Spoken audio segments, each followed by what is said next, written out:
Hello and welcome back to Let's Play.tektopiatowns.com. I'm Ardeaster and this is episode 9. In the last episode, we finished getting some of our farms up, and as you probably just saw, I have a farmer that walked by. We actually got stuff started. It wasn't really the plan. As I was working on extending the edges here of our land, which let's see, yeah, you can start to see it filling out there. Let's come and get this filled out all the way. So as we run out the gate here, you'll see it goes quite a ways farther than it did. And there we go.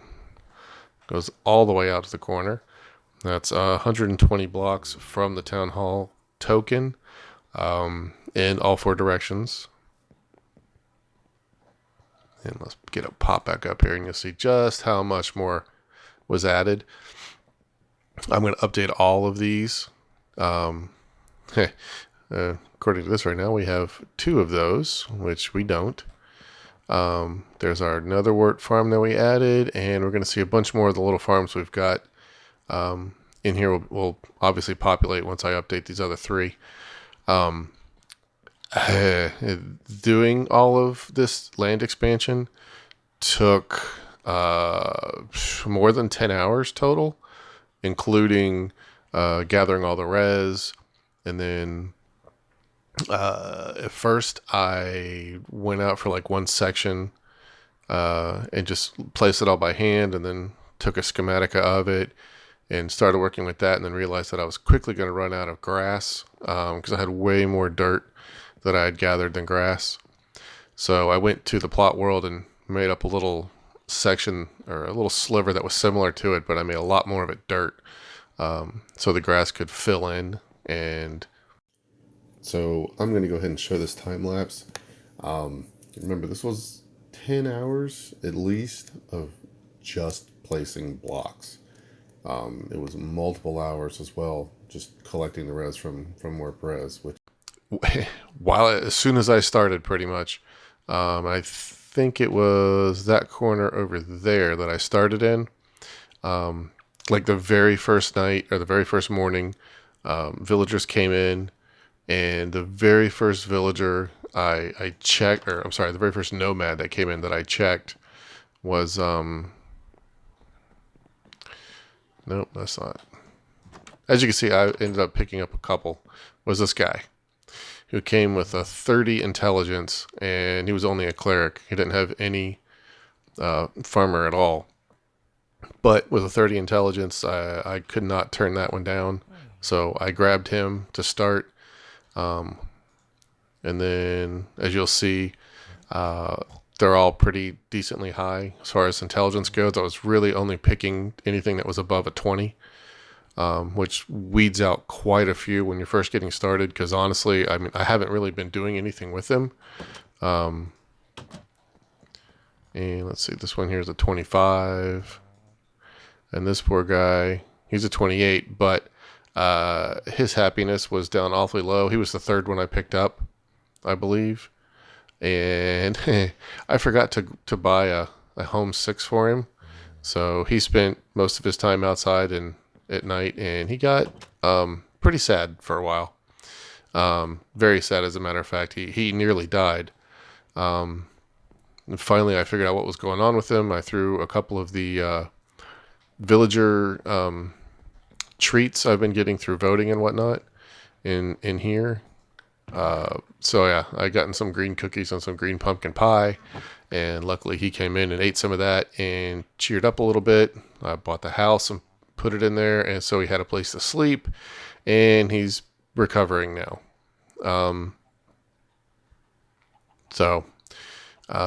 We can go back and check on him real quick, actually.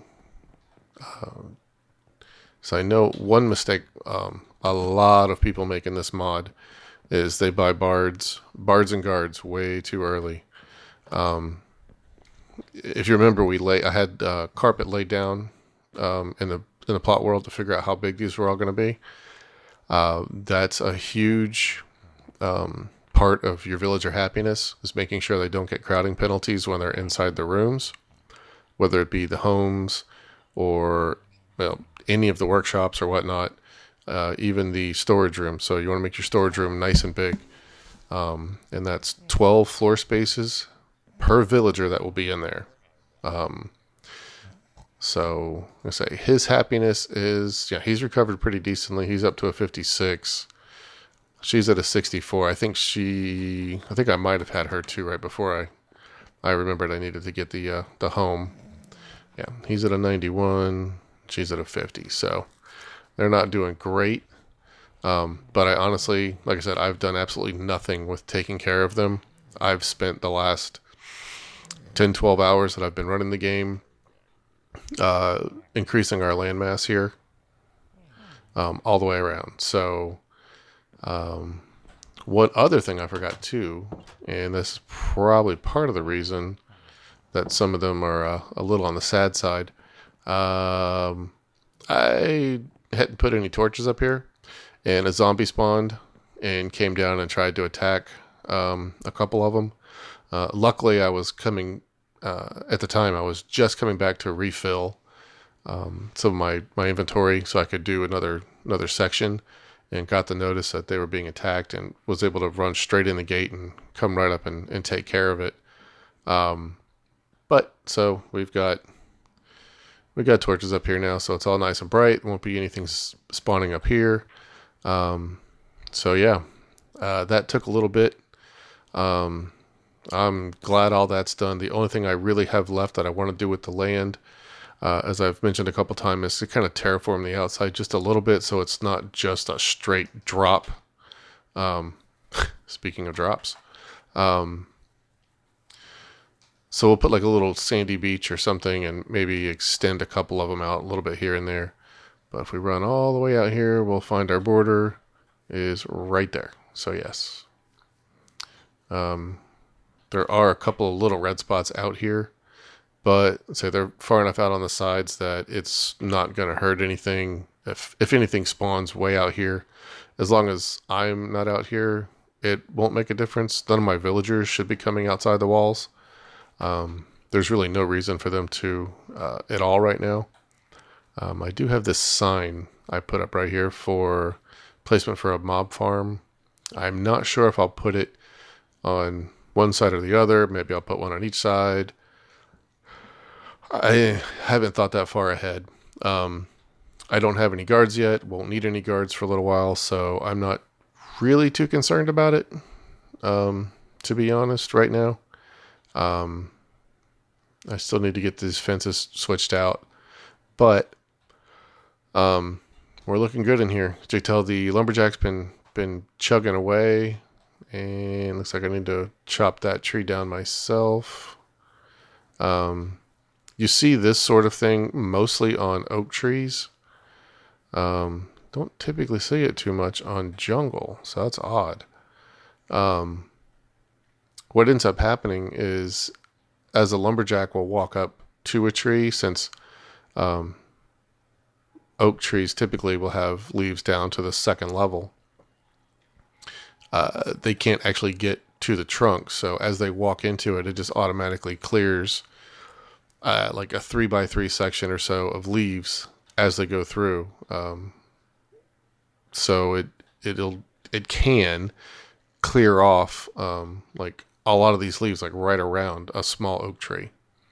Like I said, typically that doesn't happen too much with jungle and spruce, or birch even. It's almost always oak, so that's odd. And yeah, I don't really. It did happen over here earlier, and I came through and chopped all the trees down and replanted the saplings. But yeah, I don't see any other ones over here having that issue. So we're probably good there. So heads up for the game plan today is going to try to start selling some stuff.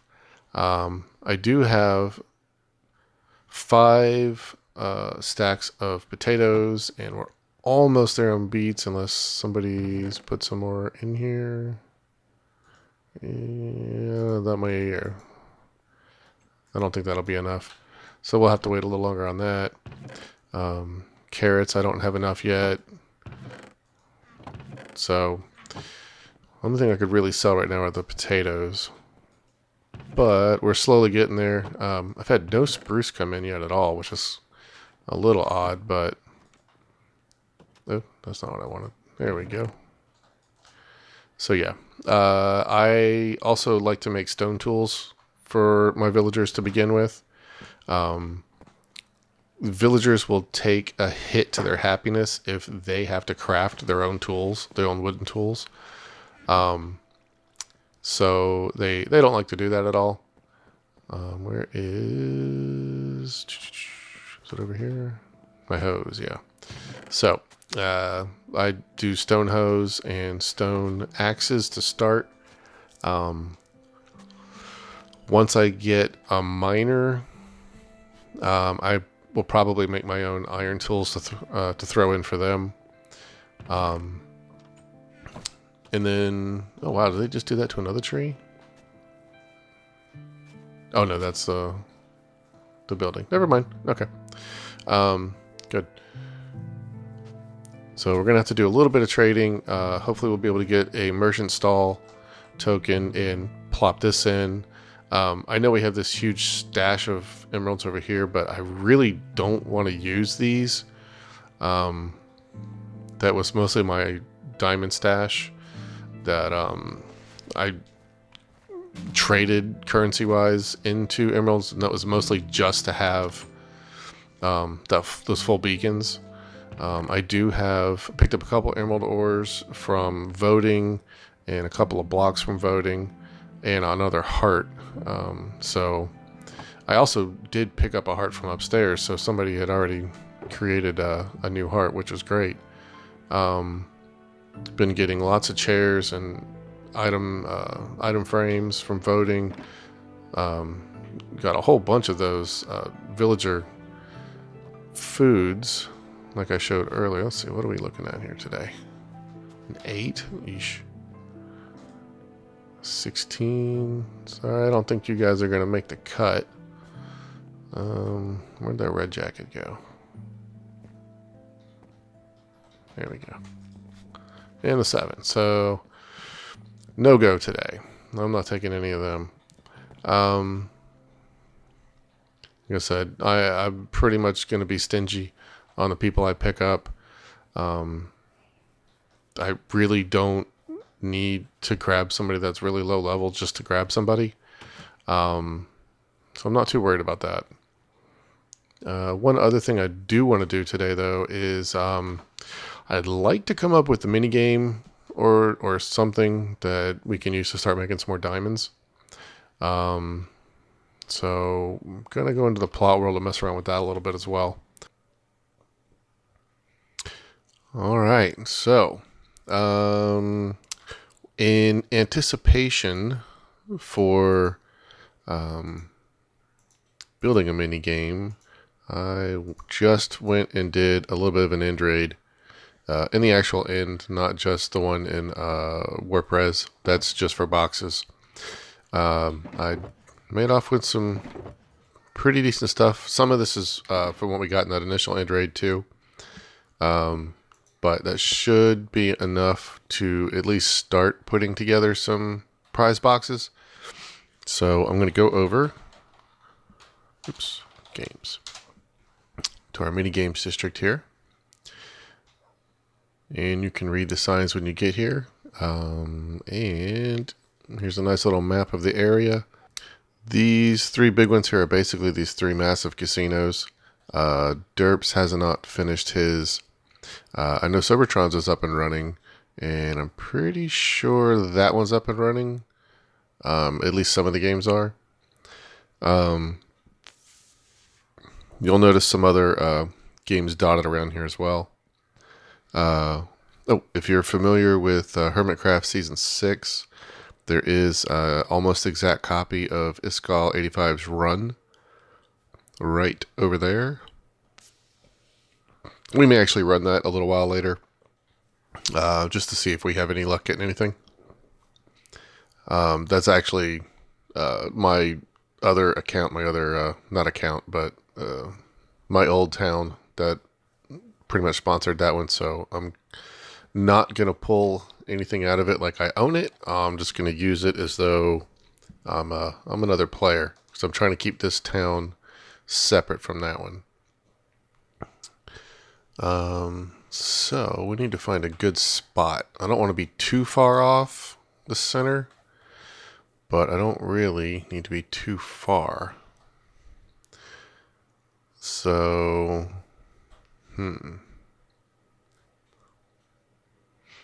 don't really want to be too close to some of these big guys either. So maybe I'll try to set up something like right down in this little spot right here. Let me go check my designs and see how much room I'm going to need, and then I'll get something laid out here. Okay, so we're flying over to the plot area, and you'll see a few new things here. Maybe I got rid of a couple pieces of the wall that I had duplicated because I think I have an idea of what I'm going to use for my barracks, so I didn't need those other ones anymore. This here was what I was using for the schematic for my land expansion. All the grass is grown out. It did just have basically one strip of grass right down the middle, and that was it. So I could use a ton more dirt instead. And this is, I think, what we're going to use for our little mini game. It's basically LBM will be loot box machine. And if we come in the back, this is where we'll collect all of our diamond blocks, because it's going to cost 1 diamond block to get in here. And I need to set that filter still, I guess. One piece in there, yep. And essentially, we're going to fill this entire chest and probably the hopper and the dropper with shulker boxes, which is why we needed to make that run to warp res strictly for shulker boxes, full of loot. Some will be worth the 1 diamond block that people will pay, and some will not. Some will be worth quite a bit more than 1 diamond block. So in the end, we should be able to make quite a bit of diamonds. And if we need to, I mean, we can always trade that 1 diamond block in for 5 emerald blocks, essentially, at the server exchanges. So this should be a good way to get some diamonds. On my end raid, I got, I don't know, what was it, like a dozen diamonds, and I only hit, I think, 3 decent sized cities and I think 2 little tiny ones. So it wasn't too bad. As you can see, though, this doesn't take up much space. It's 5 by 10 by I think 11 tall or something. So it should fit pretty nicely in the warp gaming area. And we'll go ahead and head there now. I have this saved as a schematic, so we should be able to get it built pretty quickly. But let's go check on the space I've kind of reserved. Here we are, back at the warp games. So right there, essentially. So on the way to a big casino, not too far off this main landing platform for where everybody comes in. It's not straight down because, I mean, you got 2 other, essentially, I think those are both loot box machines. But I think they're both out of stock. But if somebody were to come in here and just run down the spiraled staircase we got kind of going around here, they pretty much end up right at it, which is nice. Plus, it's right underneath the elytra jump off, so should be a pretty good spot for it. None of this area around here is claimed. Obviously, there's a claim down in here, and I don't even think this is claimed anymore. I think they've been gone long enough that it's all available again. So I think we're going to go ahead and build it here. I do need to grab the res to do it real quick. So we may just go do that and then probably pop back when it's done. One thing you did not see from that time lapse, because it was up so high to get this entire area in the same field of view, is that there is, let me turn these on, I believe it's this one. There is a slime chunk right here, right on the edge. Actually, I think there's two. I think there's like one here and one here. And I went down and started doing a little bit of digging underwater, but not a whole lot just yet. I'll probably try to figure this out in the next little bit, next episode or two, perhaps. I might put the slime chunk or the slime farm over here, since I'll be obviously in the base a lot more. If it's right here on the edge of where we'll be loaded, it could be pretty easy to make sure the whole thing's inside. Our chunk load radius, excuse me, can't speak. One thing you might have noticed from the time lapse is I had to come through and rearrange some of the lighting. For some reason, when I did the first section up here, I noticed it was off, and I'm not sure why that was. And I started to change like everything I had just done, and decided it'd be a whole lot easier just to change the lights right on the outside of the fort or the wall. So now I did that instead. But if we turn it on, there should be no reds around here at all. So it's all been cleaned up. This is where I just have a marker for where we'll put a mob farm, so that my guards can get to practice on some live bait. There we go. Let's kick this in. And over here, I've got all of the shulker boxes that we're going to use in our drop, our mini game loot box machine, whatever you want to call it. So I still need to come through. I need to go back to the Ender and get a ton of levels and come back and rename all these. All the gray ones will probably be just like common or trash or something like that. Then white would be something higher, and then let me just give you an idea what some of these look like. So yeah, a load of cobble, load of diorite, load of slab. So these gray ones are pretty much where I'm going to be making my money off of this thing. It's going to cost a diamond block to get a chance to win a shulker box. Yeah, you can see there's just some random stuff in some of these. Some of it, I mean, depending on what you need at the time, some of these grays might actually be worth something. There's a whole bunch of coal in that one. I got coal, redstone, and lapis ores in this one. So, I mean, if you were to take these and throw them in your mines, you could make those into villager items pretty quick and sell, obviously, the lapis on the redstone if you needed to. Some of these whites are pretty decent, I think, too. Got a couple that are set for villagers. Green, that was not too bad. You essentially get 3 shulker boxes out of it, and then a block of iron, redstone, and lapis, so it's not horrible, but the 3 shulker boxes are pretty nice. Where was I just looking? Yeah, these. So I went ahead and included some boost books as well. So a couple of the greens have those. Blues have a whole bunch of items in them. This one, you get 3 shulkers, instant health, 2 potion, and half your investment back right away. Some have gear, and then these are going to be the mega epic winners. So fully enchanted elytra. Some of the blues have elytra as well, but they're not enchanted.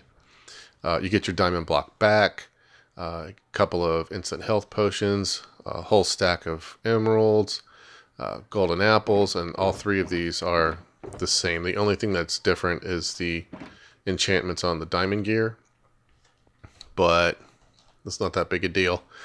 So If you remember our design, we have the double chest up top. So we have 9 across here. So that's the 1, 2, 3, 4, 5, 6 that we'll have in that chest up top. This 5 represents the hopper in between, and then this 9 is for the dropper that will be shooting out the prize chests. What I might end up doing is putting maybe a couple of droppers in line to spit it into this chest. And then I'll just dump some stuff in, and then it'll kind of randomize how it goes into the system. Because otherwise, it's obviously it's going to pull out of this dropper line first, which when I put them in, I won't put them in just like this. I mean, this would be horrible. No one would buy them for a while if everybody knew they had to go through all of this to get to the good stuff. So I would mix them up anyway. This is just for visual.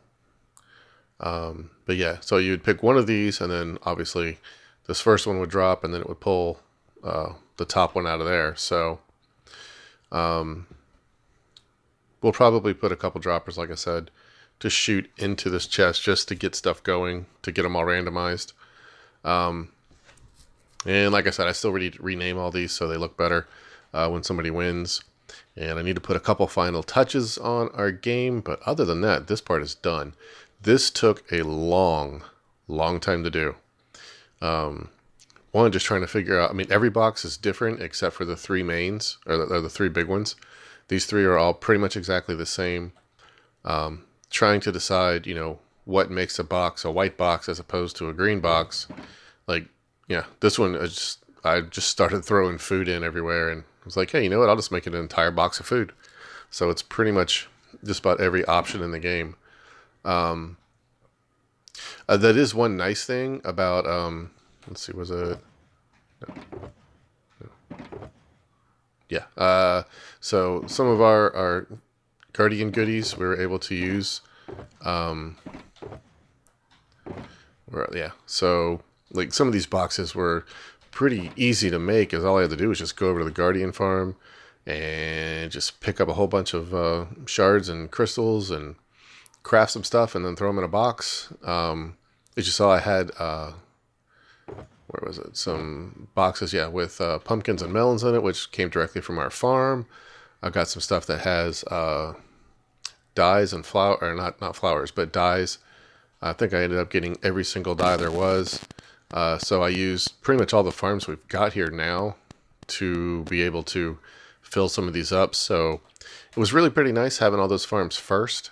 Like I said, we still got a few more farms we're going to build around here. So if we do this again, if all this sells out, though, we're going to have, what is it? We got 27, 54, like 69. We'll have 69 diamond blocks if this whole thing sells out. So that's a lot. We may not need to refill it and do it again, but if we do, by then we'll have we should have plenty of stock coming in from our farm. So that's good. So let me go to the Ender, build up a whole bunch of levels, get all these things renamed, and then get them over to our mini game and get them loaded. One thing you might have noticed that I forgot to mention, I got these. I got some spawned sheep eggs. If you vote 7 days in a row on the server, you have a chance to win 2 animal spawn eggs. Cows, pigs, chickens, or sheep. Luckily, sheep are what we need, and there we go. So now we've got 2 sheep in here as well. So whenever we get a rancher, we've got enough. I'll probably go ahead and breed them a little bit and turn him white. In case you didn't know, you can only sell white wool to the merchant, so it really doesn't make any sense to have any other ones. So if you have anything else, just go ahead and dye them back to white and be done with it. Save yourself a little bit of hassle. Unless, of course, you're looking to use different colored wools for yourself, in which case your ranchers will help keep you stocked a little bit. But, so yeah, just wanted to mention that. All right, here we are. Going to go ahead and grab our merchant stall. And there we go. Okay, I'm going to take 20. And now we know where our merchant will be hanging out for the most part. Let's get us an item frame. And the other nice thing about these, if you didn't know, is they give you an extra 2 trades as well. Oops, let me get a little closer maybe. There we go. I don't know if it'll take effect like right now while he's here. Oh, yeah, you know what? Let's go ahead and take some of those.